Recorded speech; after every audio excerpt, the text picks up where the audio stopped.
আমলের ওয়াজ করব, নামাজের ওয়াজ করব, রোজার ওয়াজ করব, পর্দার ওয়াজ করব, মা বাবার খেদমতের ওয়াজ করব, ব্যবসার ওয়াজ করব, হগলদার মৃত্যুই নবী থাকতে হইব। জোরে বলেন। যদি বুঝে না আসে বলবেন এটা কেন বললেন। আল্লাহর কোরআনে আছে, আল্লাহর কোরআনে আছে মাইয়ুতির রাসূল ফাকাদ আতাল্লাহ। এই দুনিয়ার মানুষ আমার নবীর আনুগত্য যারা করবে সেই জন্য আমি আল্লাহর আনুগত্য করলো। অর্থাৎ সারমর্ম হলো আমার নবীরে যারা মানে তারা আমি আল্লাহরে মানে। কারে মানে? আল্লাহরে মানে।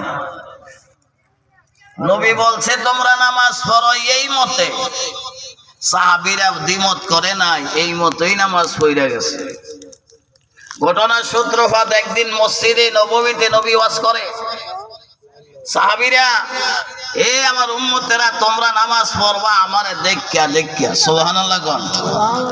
ওনা আমরা বদনাগর কি নবীরে দেখিয়া নামাজ পড়তারি, আর ইমাম সাহেব যদি কিলাই মেরে লইতো না, কি কিলাই মারতেন না,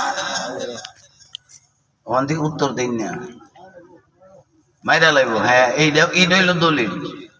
ইমাম সাহেব যদি কয় যে নবীরে দেখে নামাজ পড়ো, তো ইমাম সাহেবের কিলাইয়া আধা মরা বানাই কইবে নবী কই আগে দেখায় এলো। কি ঠিক নেই? নামাজ পড়তেছে, নামাজের নিয়ত বান জ্বালাইছে তাকবীরে উলা, তাকবীরে তাহরিমা। এটার নাম কি? তাকবীরে তাহরিমা। অর্থাৎ নিয়ত বান্দার পরে ডাইনে বামে উপরে নিচে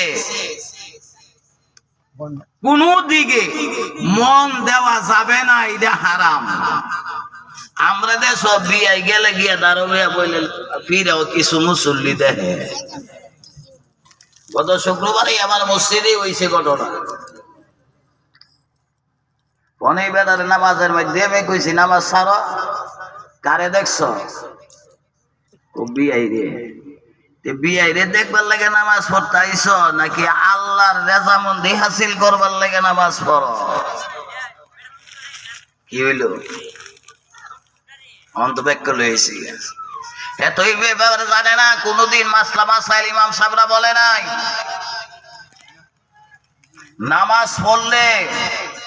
নামাজ পড়লে সেজদার জায়গার মধ্যে তাকায় থাকতে হয়, সূরা কেরাত পড়তে হয়, রুকুত গেলে পায়ের নখের আঙ্গুলের দিকে ছায়া থাকতে হয়, আত্তাহিয়াত বসলে তাইলে নিজের উরের দিকে ছায়া থাকতে হয়।